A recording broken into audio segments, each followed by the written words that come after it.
burnout itu artinya adalah stres yang berkepanjangan. Oke. Kalau misalkan stres itu biasanya karena kalau misalkan kita lagi ngerasa apa ya, beban yang kita tanggung itu lebih besar daripada apa yang kita punya Oke. gitu. Jadi itu namanya stres. Kita merasa ada tekanan.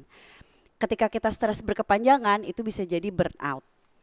eh Tanda-tandanya apa sih? Kalau misalkan stres ya setiap hari kan kita merasakan stres ya. Misalkan lagi ada apa, tapi biasanya kita bisa menghadapi itu dengan baik karena ya orang juga butuh stres dalam hidupnya Oh untuk kita gitu. jadi lebih Oh iya maju, betul. ya kan? Kalau Get kita nggak stres, hidup gini-gini, weh, gitu kan, chill chill. gitu.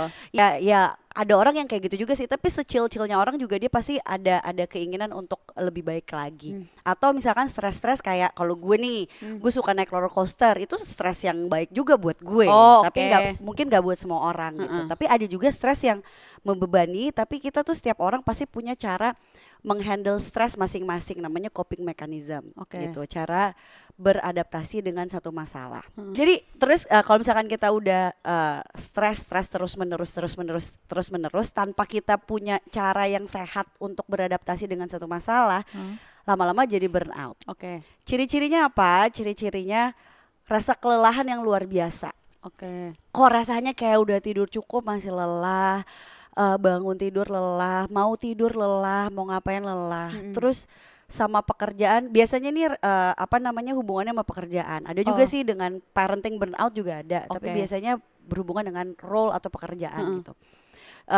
Terus kalau misalkan berangkat kerja udah rasanya udah capek duluan, terus rasanya sinis. Gimana sih Nis? Sinis kayak selalu mikirnya negatif sama kerjaan gitu, nggak bisa mengerjakan sesuatu dengan passion lagi. Jadi kayak Oh beban gitu. iya beban, terus Heeh. kayak pasti ini gini deh, pasti ini gini deh. Udah nggak ada, udah Oh. nggak ada semangatnya, terus jadi lebih sinis, terus juga kelelahan yang berkepanjangan. Hmm. Terus bahkan ada gejala-gejala depresi juga Mm-mm. gitu, merasa moodnya berantakan Oh. atau moodnya low, terus ngerasa nggak berharga, Hmm. terus ngerasa nggak bisa perform dengan baik di Hmm. pekerjaan, terus rasanya tuh ya segala apapun yang dikerjain tuh beban lah gitu. Oke. Itu burnout kurang lebih kayak gitu pada saat itu gua rasanya.